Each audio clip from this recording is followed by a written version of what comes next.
හිරිපොත වැස්සට ආදරය කරන ඔයාලව ගොඩාක් ආදරෙන් පිළිගන්නවා. ඉතින් ආත්මිගේ මතකය කොයි විදියටද එන්නේ කියන කතාව ගැන තමයි අපි අද වීඩියෝ එක හරහා ඔයත් එක්ක කතා කරන්න සූදානමකුත් තියාගෙන ඉන්න ඕනි කියන කතාව ගැන තමයි අද අපිට මේ වෙලාවේ කතා කරන්න chance එකක් තියාගෙන ඉන්නේ.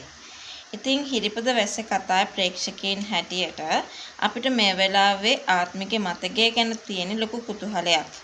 මම පෙන්වා දෙන කරුණු ඊටම තාර්කිකයි. බොහෝ වෙලාවට මෙවැනි කතාවලට අහිමි වූ මතකය නැවත එන්න බලපාන්නේ ඒ මතකය නැතිවීමට හේතු වූ සිදුවීමට සමාන තවත් සිදුවීමකට මුහුණ දීමට සිදු වුණාට පස්සේ තමයි. ආත්මිගේ මතකය නැවත ඒම සහ ඔලිවියාගේ භූමිකාව ගැන අපිට මෙන්න මේ විදියට කතා කරන්න අවස්ථාවක් තියාගෙන ඉන්න හැකියාවක් ලැබෙනවා කියන කතාව ගැන විතරයි අපි මේ වෙලාවේ කතා කරන්න පුළුවන්කමක් තියාගෙන ඉන්නේ කියන ඒ කතාව අද අපිට විශේෂයෙන්ම මේ වෙලාවේදී කතා කරන්නට පුළුවන්කම තියාගෙන ඉන්නවා කියන ඒ කතාව ගැන තමයි මම මේ වෙලාවේ ඔයාලට මතක් කරන්න සූදානමක් තියාගෙන ඉතින් ඒක හරිම වටින කාරණාවක් විදියට තමයි මට අද වීඩියෝ එක හරහා ඔයත් එක්ක කතා කරන්න පුළුවන්කම ඇති වෙලා තියෙන්නේ. ඉතින් ඒක අපි මේ වෙලාවේ කතා කරන තවත් ලස්සන කතාවක් බවට පත් වෙනවා ඇති. කොටින්ම කියනවා නම් මතක අවදි වෙන දයෝපගත මොහොත. මම කියනවත් වගේ ආත්මෙට මුල් කාලේ රූපය වෙනස් වුණත් මතකයේ යම් දුරකට තිබුණා.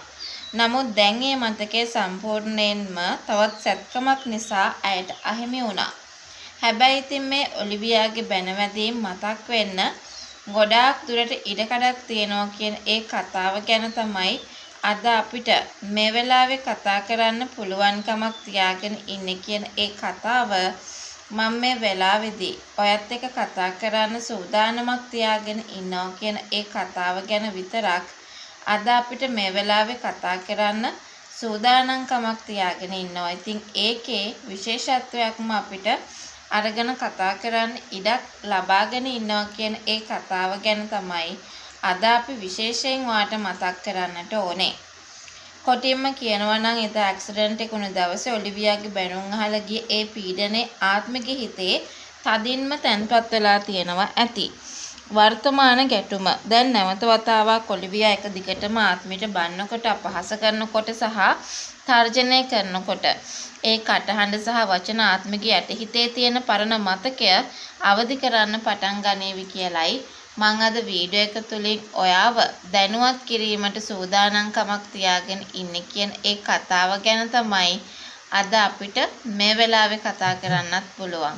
ඉතින් ඒක හරිම ලස්සන විදියකට අපිට කතා කරන්න ඉඩක් හදලා දෙන කාරණාවක් විදියට තමයි මම මේ වෙලාවේ ඔයාව මතක් කරන්න සූදානමකුත් තියාගෙන ඉන්නේ කියන ඒ කතාව ගැන අද අපි මේ වෙලාවේ කතා කරන්නට සූදානම්කමක් තියාගෙන ඉන්නවා කියන ඒ කතාව ගැන තමයි අද අපිට මේ වෙලාවේ කතා කරන්න පුළුවන් වෙලා තියෙන්නේ.